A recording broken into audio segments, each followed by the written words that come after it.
Olá, vamos hoje para o nosso dia 26 do devocional. O tema de hoje é: assim como você pensa na sua alma, assim você é. A palavra base que a gente vai usar hoje está em Filipenses, capítulo 4, o versículo 8. Diz assim: finalmente, irmãos, tudo que for verdadeiro, tudo que for nobre, tudo que for correto, tudo que for puro, tudo que for amável, tudo que for de boa fama, se houver algo de excelente ou digno de louvor, pensem nessas coisas. Vamos para a reflexão agora. O apóstolo Paulo escreveu a carta do versículo que abre o capítulo para a igreja de Filipos, enquanto estava preso. Tenho certeza de que ele não estava em uma situação confortável nem agradável, muito menos de segurança e paz. E foi vivendo este cenário de ameaça e de dor que ele certamente, guiado pelo Espírito Santo, nos lembrou da importância de selecionar nossos pensamentos.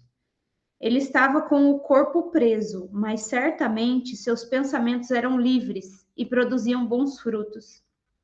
Nossos pensamentos interferem diretamente nas nossas emoções. Emoções saudáveis e positivas são produzidas em uma mente cheia de pensamentos bons. Da mesma maneira que emoções doentias e negativas derivam de uma mente cheia de pensamentos ruins. Alegria ou tristeza, gratidão ou murmuração, entusiasmo ou pessimismo, tudo nasce nos nossos pensamentos. Quando permitimos que os pensamentos ruins se instalem na nossa mente, estamos abrindo a porta da nossa alma para o mal. Nossa alma é composta de razão e emoção. A razão é o nosso intelecto, nosso conhecimento racional. Mas as emoções são formadas pelos nossos pensamentos e sentimentos. É muito importante saber que o que faz uma pessoa agir são as suas emoções. Você certamente conhece alguém cheio de títulos e diplomas, com uma racionalidade super desenvolvida, mas que não consegue ter uma vida abundante, nem financeiramente, e nem muito menos na saúde ou nos relacionamentos pessoais e sociais. E você deve se perguntar: como alguém com tanto conhecimento faz escolhas tão erradas na vida? E a resposta sempre será as emoções. Porque para algumas pessoas é tão difícil seguir uma dieta ou criar um hábito de fazer um exercício físico. Porque elas decidem, até começam e rapidinho param no meio do caminho. Mais uma vez, a resposta está nas emoções. São as nossas emoções que nos movem e precisamos ser diligentes na missão de fortalecê-las e blindá-las. E um dos principais pontos de atenção são os nossos pensamentos. Tudo nasce nos nossos pensamentos. Antes de realizar algo na prática, você primeiro pensou naquilo. Isso vale para as coisas boas e também para as coisas ruins. O adultério acontece primeiro na mente, antes de ir para a ação. Um crime acontece primeiro no pensamento, antes de ser cometido. Um suicídio é todo desenhado na cabeça da pessoa antes de virar real. Tudo está nos nossos pensamentos, inclusive o pecado. Eu assisti a uma ministração do bispo Fabrício Miguel, em que ele nos alertou para a importância de percebermos os pensamentos intrusos e eliminá-los enquanto há tempo. Ele chamou de pensamentos intrusos todos os pensamentos que invadem a nossa mente e nos levam ao erro, ao pecado ou à dor e à tristeza. Mais uma vez, o estado de consciência plena nos protege. Quando nós vivemos em consciência, sempre examinando nossos pensamentos e sentimentos, podemos de maneira intencional mudar nossos pensamentos, antes que eles destruam nossas emoções e a nossa vida, levando-nos a doenças da alma, como a depressão, a ansiedade, a síndrome do pânico e etc., e ao pecado. Camila, E como eu mudo os meus pensamentos? Como quebrar uma sequência de pensamentos ruins que insistem em dominar a minha mente, roubando a minha alegria, minha paz, minha esperança e me levando ao erro? A solução está nas escolhas de tudo o que vai entrar na sua mente. Eu e você temos o poder de selecionar o que vamos receber. Tudo que você vê, escuta e lê produz pensamentos. Se você escolhe ver coisas boas, ouvir coisas boas e ler coisas boas, naturalmente sua mente estará ocupada de pensamentos bons, verdadeiros, justos, honestos e de boa fama, como foi citado pelo apóstolo Paulo. Mas se de modo irresponsável passa o dia lendo notícias de desgraças, assistindo os programas que só falam de tragédia, corrupção, roubo e violência, se você se acompanha de pessoas que falam de coisas ruins, que reclamam, que murmuram e que só veem o lado ruim de tudo que acontece, pessoas que falam palavrão e sobre pornografia, é impossível você ter saúde emocional, impossível ter pensamentos de paz, impossível olhar para a vida e se alegrar. Se esse contágio negativo durar muito tempo, se fizer parte do seu dia a dia, você será um forte candidato a problemas nas suas emoções, como a melancolia, a tristeza constante, pensamentos de morte, depressão, angústia, insônia, medos crônicos, entre outras manifestações. Assim, findará vendo todos os seus sonhos e projetos morrerem e, junto com eles, a sua alegria. Além das doenças emocionais que os pensamentos errados produzem, devemos vigiar nossos pensamentos porque eles nos levam ao pecado. Pensamentos que produzem desejos errados, que geram planos do que é desonesto e ilícito, pensamentos de vingança, justiça pelas próprias mãos, pensamento de adultério, de ganância e de inveja, são alguns exemplos do poder do mal que pode ser gerado na nossa mente, se não tivermos a disciplina de filtrá-los e ocupar nossa mente com o que edifica e transforma. Além de selecionar o que entra na sua mente, eliminando o consumo do que é ruim, outro caminho fundamental para você ter pensamentos bons é encher a sua mente do que edifica.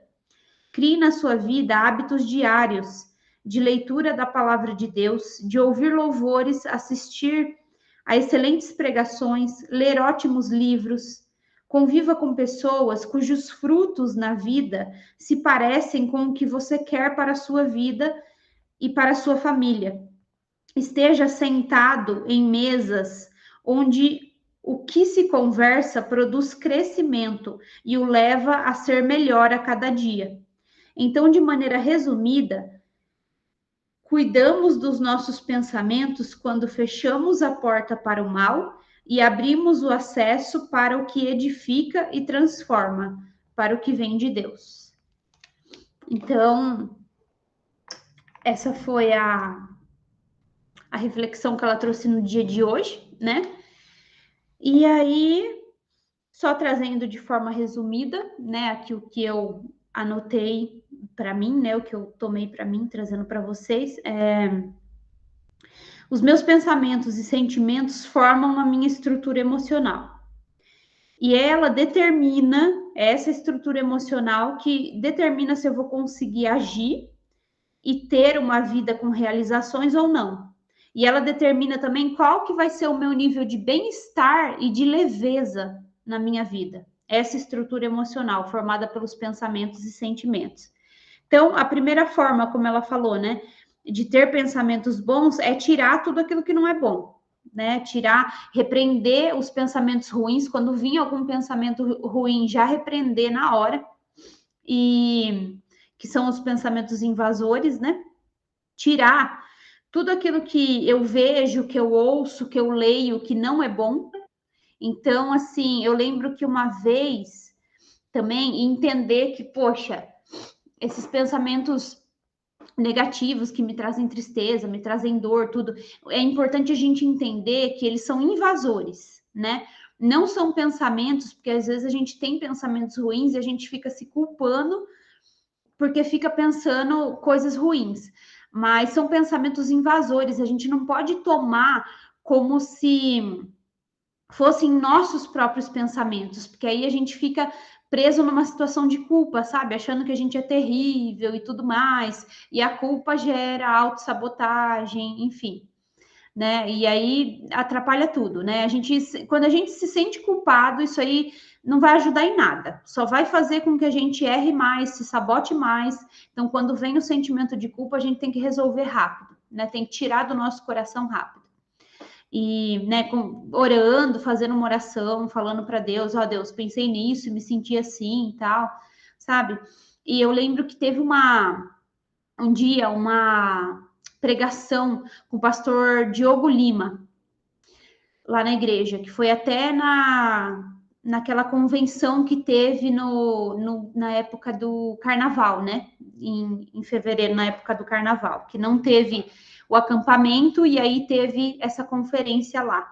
E ele veio e falou, fez uma ministração a respeito disso, para que, né, que tudo está ligado ao emocional. Ele usou a história de Davi como exemplo, né? E tudo mais.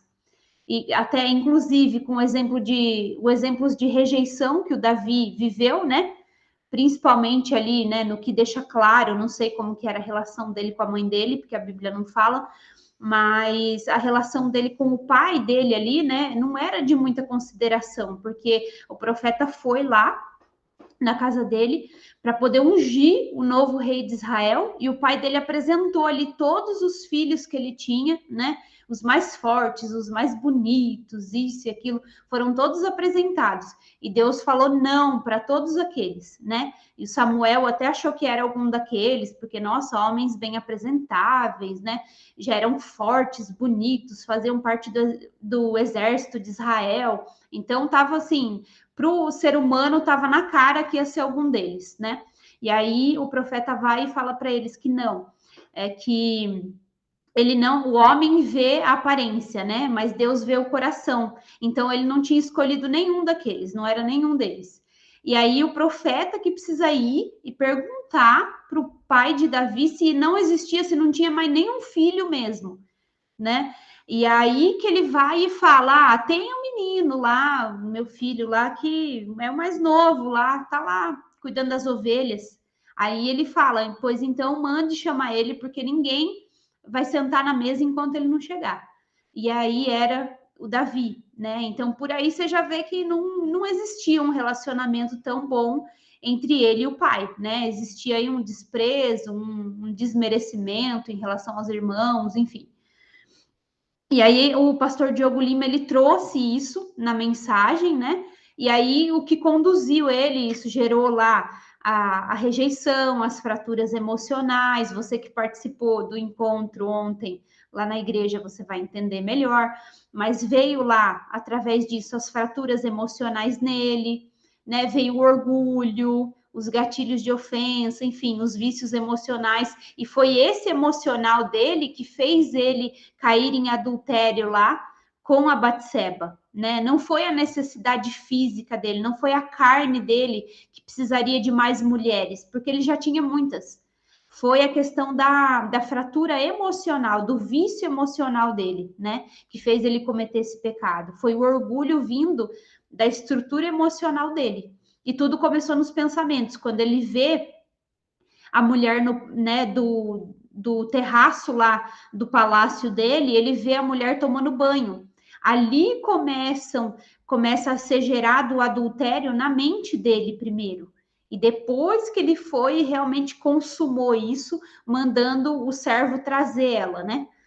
Então, assim, é um exemplo, né? Bem assim, claro. E aí ele terminou a pregação falando que quando vem pensamentos assim negativos e tudo, são pensamentos intrusos, né? Igual foi falado aqui hoje. E a gente precisa repreender já na hora que vir, né? É igual quando Jesus foi tentado, né? Pelo diabo. Ele veio e lançava palavras que geravam ali pensamento. E Jesus já repreendia na hora e ele respondia, rebatia com a verdade da palavra de Deus. Então é mais ou menos isso, né? É o que a gente precisa fazer. Quando vir esses pensamentos, não aceitar como se fosse um pensamento meu. Não, repreender. Isso não faz parte de mim. Eu não sou essa pessoa. Isso não tem coerência. Esse pensamento não tem coerência com quem eu sou e eu repreendo em nome de Jesus. E a verdade é essa daqui, é o que está na palavra. Essa é a verdade que rege a minha vida a partir de agora. E pronto, acabou. Então, assim, eu achei que casou muito, sabe? Esse exemplo que ele deu nessa pregação com o que ela fala aqui. E cortar, né, as coisas que a gente vê, as coisas que lê, que ouve, que não são boas, sabe? Tipos de pessoa que só fica reclamando, só fica trazendo coisas ruins pra gente, que não traz nada que edifica, nunca tá bem, é sempre pensamento negativo, sempre reclamação, sempre tristeza. Se distanciar, né? Uma das primeiras coisas também que Deus me libertou depois que eu aceitei Jesus, foi desses programas de televisão, porque eu assistia aquele programa de televisão Cidade Alerta. E eu assistia e aquilo ali, gente, é só desgraça, né? É só crime, um que matou o outro que tá desaparecido. E aí ficava, tipo assim, aquela novela, sabe? Ah, porque, nossa, tá bombástico. Não, eu recebi aqui uma informação exclusiva, eu vou passar para vocês. Aí aquilo ficava para o outro dia, às vezes você ficava curioso para saber o que aconteceu, se a pessoa foi achada, se não foi achada, sabe? Então, assim, gente, é terrível, né? E só gera medo, né? Medo e pensamento negativo, enfim, tudo que é de ruim. E aí Deus me libertou de assistir esses programas, não assisto mais, né? Assisto muito pouco. Televisão, assim, é muito pouco mesmo. Muito pouco, é uma coisa ou outra só, assim, que realmente, assim, alguma coisa que eu possa aprender alguma coisa com aquilo, senão eu não nem assisto. E, né, eu prefiro assistir outras coisas que sejam, que agreguem mais valor. Então, uma das formas é essa, tirando aquilo que não é bom, e a outra forma é enchendo a mente daquelas coisas que são boas. Então, lendo a Bíblia, lendo livros bons que edificam, ouvindo louvores, pregações, né? Os louvores, eles atuam diretamente nas nossas emoções. Eles são poderosos por causa disso. E é isso, né? E ter clareza de que os pensamentos ruins abrem brechas para que o mal entre na nossa alma. Então, se a gente lembrar disso, a gente vai ficar mais diligentes, né? Na hora de impedir que esses pensamentos fiquem, né? Continuem ali e produzam frutos. É isso, gente. Um abraço e até amanhã. Fique com Deus.